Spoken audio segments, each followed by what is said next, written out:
Our hero is sworn into the organization. A life of derring-do follows. Agitation and propaganda, secret meetings in rundown tenements behind seedy billiard halls, posters to be stuck, slogans briefly shouted. Death to the matriarchy! Down with artificially inflated jock straps!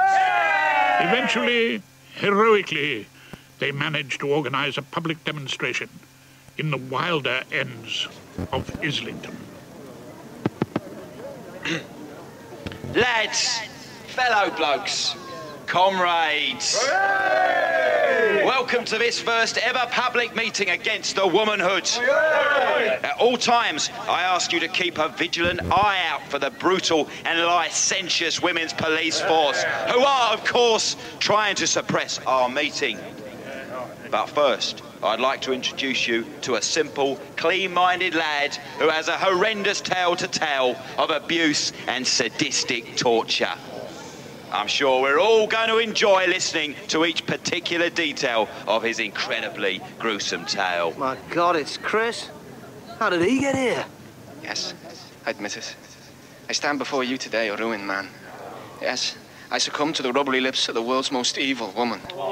I was the plaything and sex object of Police Superintendent Connie Boon. Poor young lad! Playthings we are! Hell-raised! Locks in a boudoir I was. Peroxide bouffant hairstyle with only a diamond-studded jock strap and little pink booties to wear. Dressed me as a TV weather boy, she did. And I had to pose in front of her in lime green lycra shorts while she did unspeakable things to herself with an egg whisk and a telephone directory. I'm going to let my hair grow naturally from now on. I'm going to step off this platform back into the crowd and become a man again. Well, I'd like to thank our brave brother there for plumbing the depths of degradation and depravity for these hoity-toity members Chris! of the ruling... Ian! Great to see you again. Oh, welcome to the movement. Yeah, from now on, I'm going to be one of us. Hello there. Oh, it's you, Ian. I'd like to introduce you to an acquaintance of mine, Bernard Coates. Bernard Coates? Yes, Bernard Coates. You're the bastard who married my girl, Rowena Torrance, the most advanced woman in the world. A chap has to do something on Saturday afternoons. But you're an upper-class tit, a capitalist and founder of the First Order. What are you doing at a working-class meeting like this? Oh, frightfully clever, you lower-class chaps. I talked to Christopher here recently. Now, he tells me all this fascinating stuff about what you lower-class people actually eat. So I get all my plastics factories and offal recycling plants to churn it out. I feel quite ill, actually. I've been eating so much of it myself recently. It's fatally addictive. And hey, presto, within weeks, I'm selling it to everyone and raking in the moolah. Yep. Wonderful, disgusting moolah. But why are you here? Well, it's a wonderful eye working-class chaps have for future ideas, movements. Now look around us. Revolutionary clothes, revolutionary fashions, revolutionary textbooks. Ah, just the sort of thing to invest in. But you're a Tory. Yeah, well, always keep a finger up both camps. That's my motto. Must go. Oh. Yeah? If there's going to be a revolution, there's one thing one simply must invest in. What's that? Prisons. Lots and lots of prisons. Bye. Ian? Yes? Look over there. Oh, my God. Rank upon rank of enormous police women.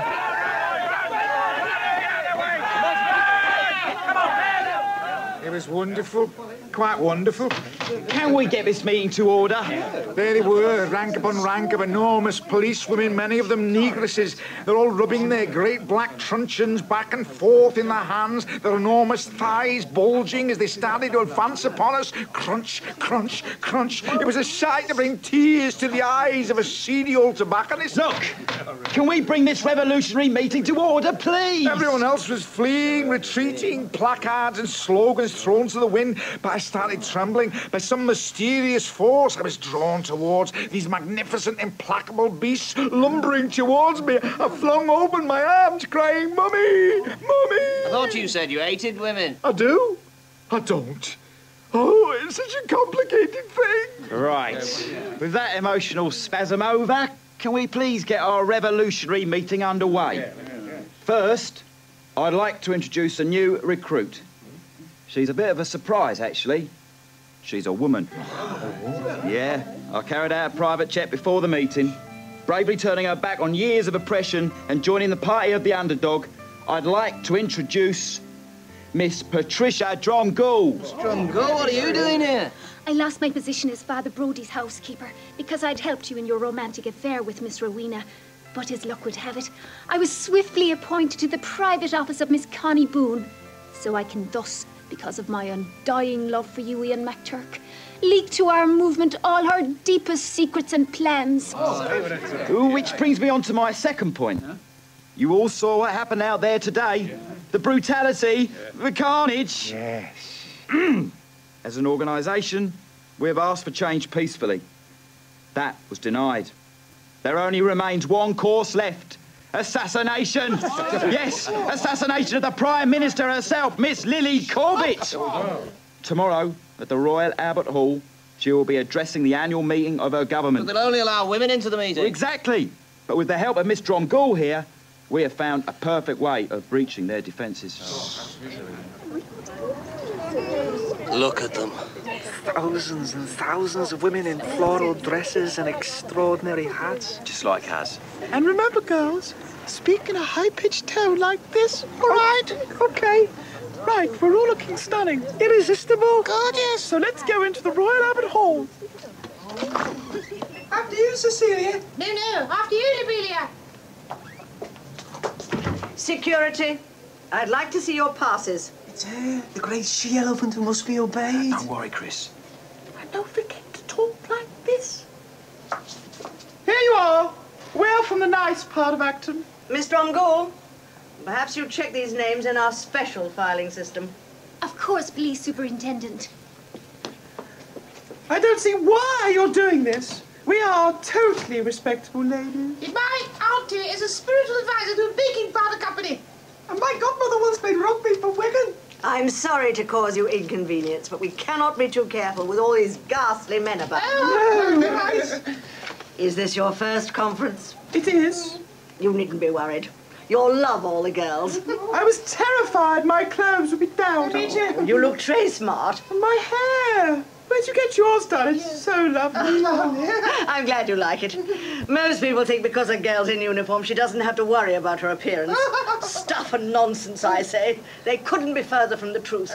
I've been having my hair done at Senora Sally Warren's. She caters almost exclusively for the Horse Guards.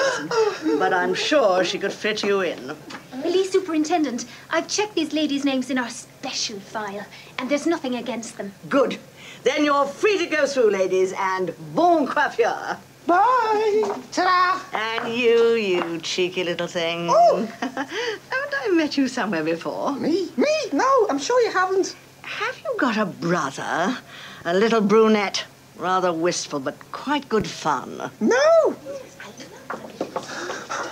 God, her rubbery lips, her octopus hands. Oh, thank God I got away. Where do we go? Upstairs, to our own private box. As they enter the hall itself, what a sight greets their eyes. Flowers, flowers, flowers! All around the stage, gardenias, gladioli, hollyhocks and geraniums, lilies and narcissi and 1,000 different roses. And then the dresses. 1,000 different dresses alive with flowers, pansies and primulas and primroses, and hats. Oh, what hats! Hats one could sail to sea in, hats one could play the cup final in, hats one could happily live in forever and never ask for more. Women. Women everywhere. And not a frock you'd want to stick your hand up. My God. McTurk, it's you. Father Brodie, what are you doing here? You must be the only person here wearing trousers. I know. The shame of it. I was defrocked. It was discovered I was not a homosexual and therefore had no future in the Church of England. For a while I managed to pass myself off as a lesbian, but was then denounced for not having the requisite number of hairs on my chin. What are you doing here? We must be going. Yes. Right. Now, come along, girls. Our box is over there. A flurry as the Prime Minister steps onto the platform. Several thousand women sway with excitement. She is simply beautifully dressed. In a cordoned off section sit row upon row of her own private husbandettes, oohing and eyeing with excitement. That Prime Minister, Yeah? how come she's married to so many men? She likes to keep in close touch with her electorate. But how did this bunch of befrocked fools manage to take over the country? Well, apparently, they came up for the Chelsea Flower Show years ago and decided to stay on. Been ruling the place ever since. The Prime Minister speaks. Ladies and ladies, I am so glad to be here. I'd like to pay the ladies of my cabinet, hear about me on the platform, an immediate tribute. How they manage to run the country and remain so attractive, I do not know. Thank you. But now I have indeed an important announcement to make. A decision we reached in Cabinet, which I am sure will have far-reaching consequences. Yes, we have decided to have the House of Commons redecorated in Chinese white lacquer with natural oak woodwork.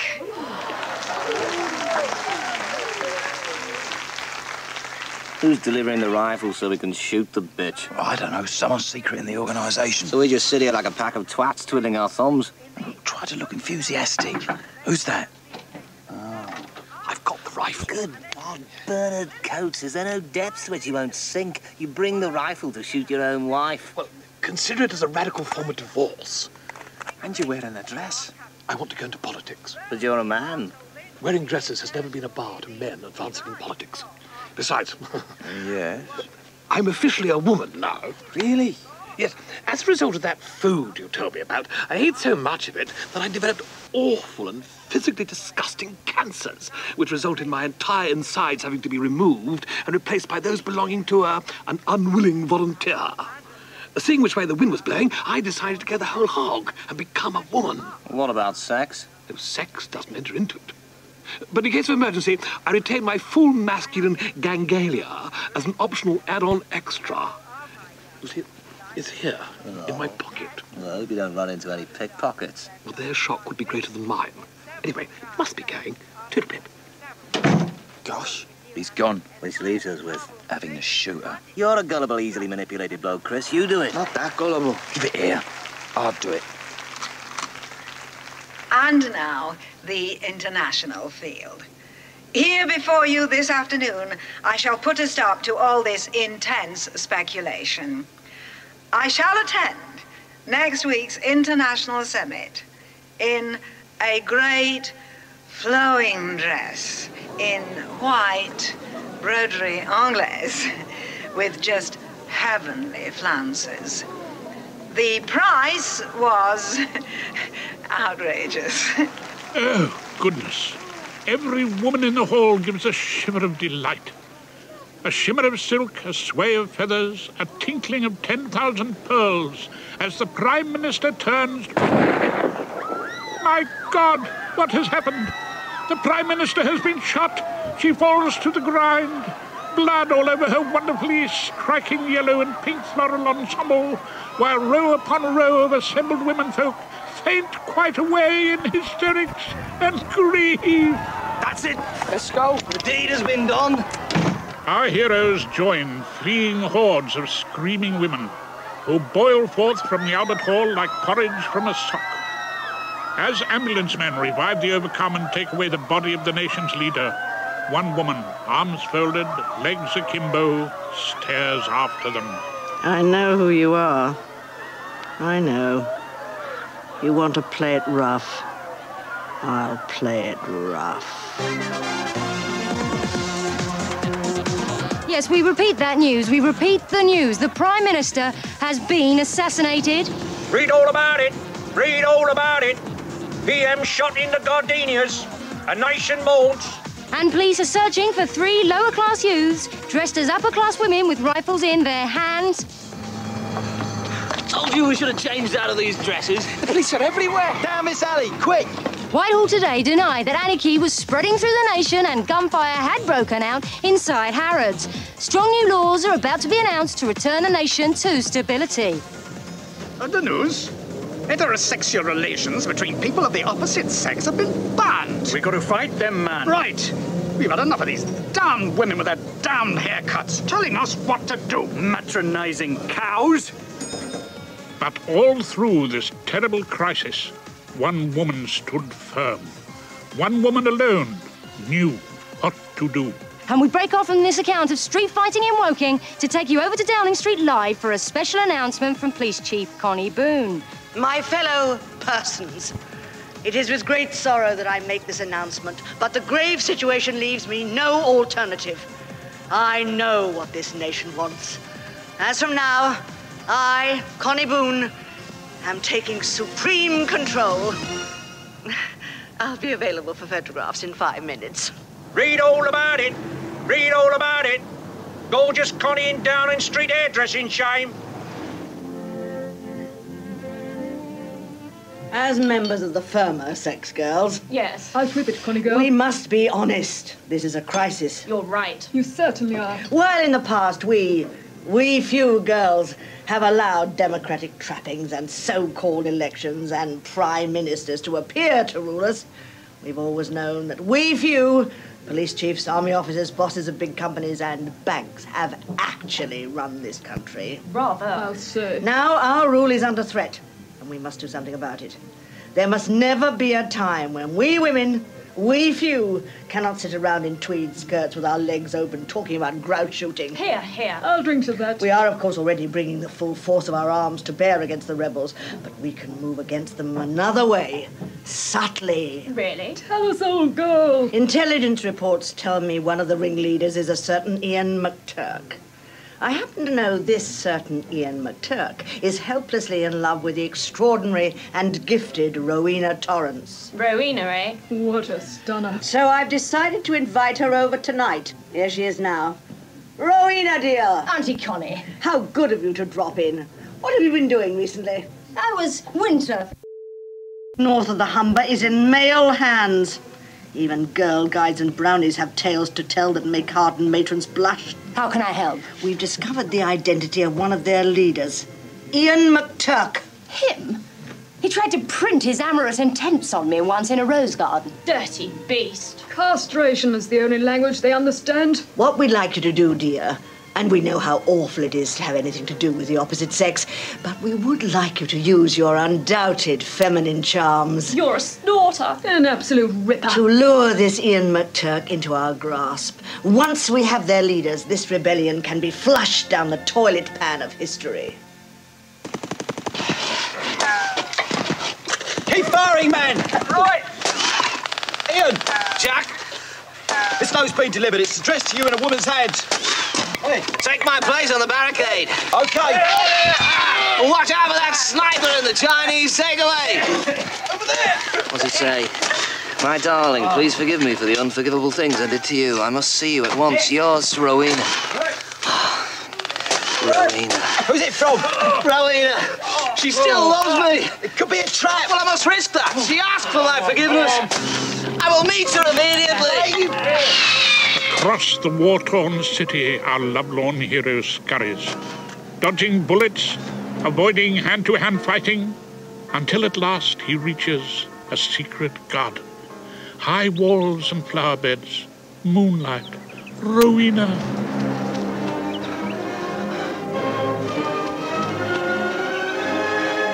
He runs towards her across the dew-laden grass. He kisses her. Rowena, oh, Rowena. He buries his head on the matchless skin of her flawless breast. McTurk. I love you so. Don't ever leave me again. That'll be all we need from you, Rowena. What? You can go. Thank you. You did very well. But as for you, McTurk, you'll curse the day you were born. Things are looking desperate. Those damn women keep coming and coming. They've got us surrounded. But we're fighting to the last man. And I'll be here beside you, fighting too. A prison? A prison such as you've never known. It's filthy in here. It gets filthier. Why? Where are you taking me? The governor's office. Ah, McTurk. Welcome to my jail for the sexually indeterminate. It's you, Bernard Coates. You're a man again. It's that time of the month. What are you doing here? I'm the governor. As I told you before, it's always worth investing in prisons when there's a revolution afoot. And as an incredibly liberal person, I'm going to have you shot. You can't do that. I can. I have 16 guards outside with carbines at the ready. Why can't I? Because you don't own any shares in the carbine, so you don't stand to make any profit by having me shot. Oh, my God, you're right. You working-class chaps are so nimble-brained. I'll go out and purchase some and then have you shot.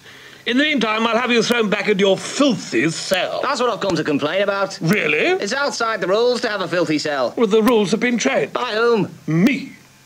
I can give you less food. That's allowed. Oh, sure, I have the right to appeal. Oh, that's perfectly true. Under normal circumstances, a prisoner has the right to appeal. Unfortunately, in your case, the authorities have decided to waive that right. Why?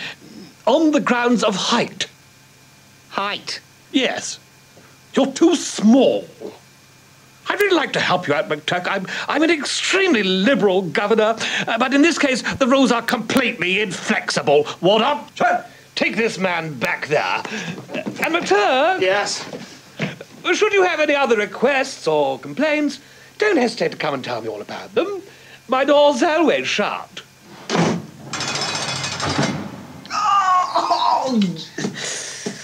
Our hero is alone in his prison cell. There is no bunk. The walls peel. A film of grime covers everything. Rats gnaw behind the masonry. All he has to sleep on is a pile of straw in the corner. Months pass. Years pass. Occasionally the guard remembers to feed him. Our hero, once so boyish and frankly appealing, becomes half-naked, hairy, bestial. Half his teeth drop out. He squats with his face in his hands. Oh dear. How long have I been incarcerated in this foul dungeon? And all for love of you, Rowena. Hello? Hello? Who's that? A hole appears in the wall opposite him. Stones are ripped away. Suddenly, Ian! A familiar face stares at him. Jack! I've come to rescue you. Follow me down this tunnel I've just dug. Okay. I thought you were killed in the fighting. So did I. But the doctor asked for a second opinion. Where does this tunnel lead? The main sewer. What's that? The prison siren. They've obviously discovered your escape. All right, men. You're all armed. Follow me through this aperture in the masonry and this illegally dug tunnel. Our mission is to apprehend the felons. Sir. Now, if any of him moves, shoot it. Understand? Yes, sir. At once. Right. Follow me. Oh, what did you do that for? You move, sir. A shot. They must be after us.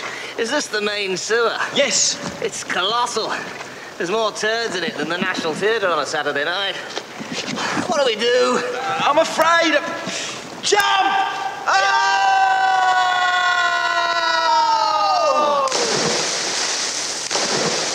I am he as you are me, and we are all together. See how they run like pigs from a gun, see how they fly. I'm crying. Our plucky heroes leap into the boiling excrement, are swept like improbable royalty, heads held defiantly high above the common mass of bubbling turds, far, far underground, until many miles out to sea they suddenly surface on a lonely ocean. What's happened? We've been swept far, far out to sea. But I can't swim. As luck would have it, however, a luxurious ocean-going yacht is passing, and our ambrosial couple clamber aboard. You don't have stink, mate. Cheers, mate. Hang on. Sailor, aren't you Christopher Lowe? My lifelong companion. I am. What are you doing here? The story is too long and improbable to relate, but while attempting to avoid having sex with Miss Rowena Torrance, I was tricked into becoming a sailor on board her husband's luxury ocean-going yacht. You mean Rowena Torrance is aboard? Yeah. I'm leaving. You can't. We're 50 miles south of Rockall, 40 north of the Falklands, 100 east of Pitcairn. You mean we're all at sea? Ian, darling. Rowena, you? That's right. It's so nice to see you. Come meet Bernard. He'll be so pleased to hear you've escaped from his jail. But we're all incredibly liberal on board this yacht. Well, I have to change my clothes. I've been sleeping in them for years. What an ecstatically virile attitude you have to life. Would you like a shower? That will be good. I'll take it with you. But you're a woman. At last, you've noticed. I'm a man. Then take one with my husband. Afterwards, you must be a guest at one of the incredibly exclusive dinner parties we hold on board this yacht. We're so liberal.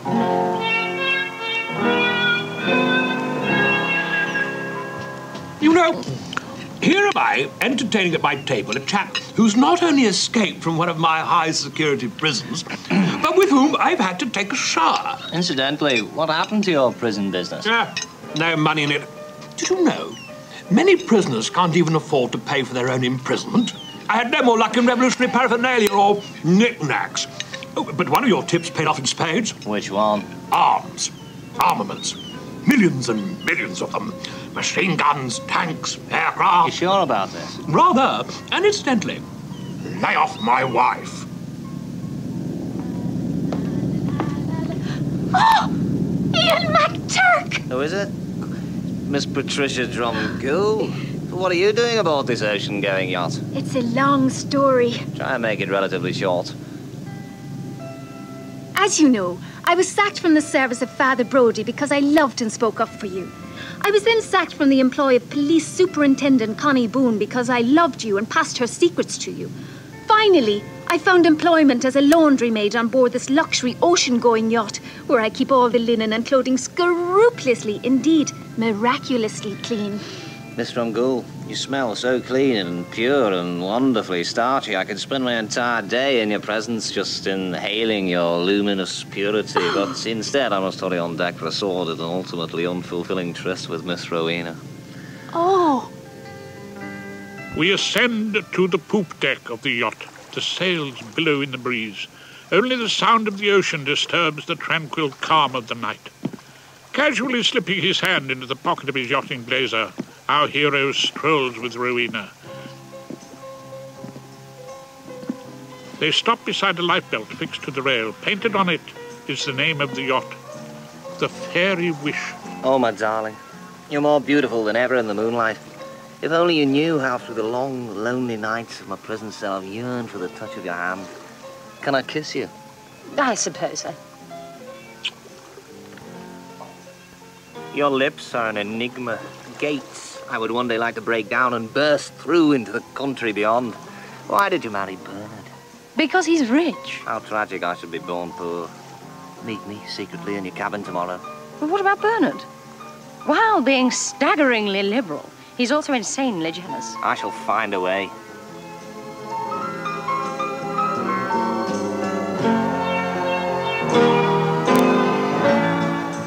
You heard what happened last night? What? Miss Patricia Drumgoole threw herself overboard. No. She left a tin of biscuits in her cabin. I don't want one. Why did she do that? Because of your secret sordid tryst with Miss Rowena. I see. Don't you feel guilty? I have no intention of feeling guilty. I leave that to liberal politicians and clergymen. They get paid for it. They're holding a memorial service for her on deck at noon. Really? How convenient.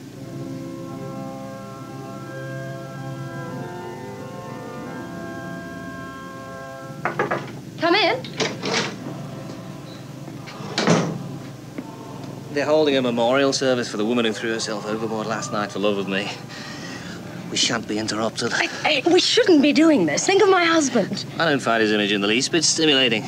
I'd rather feel you all over. Could you get your hands off me? Oh, you do things inside me, Rowena. Spring, valves gush, half cocks go off full cock. I shall ring for a steward. So you want a threesome? I'll take my shirt off. What are those scars on your back? Are they the marks of the lash? No, I've been wearing an oversized string vest. Do you want me totally or absolutely nude? We cannot go on like this. It's wrong, and we should be thoroughly ashamed of ourselves. I thought you were the most advanced woman in the world. Well, what's that got to do with it? I thought you modern birds lived for this kind of thing. I'm afraid you're quite wrong. Get out of my cabin, or I shall call my husband. Come on, McTurk! I know you're in there! Too late. He knows we're in here. Oh, yes, I know you're in there! Bunsen, break down this door. Very well, sir.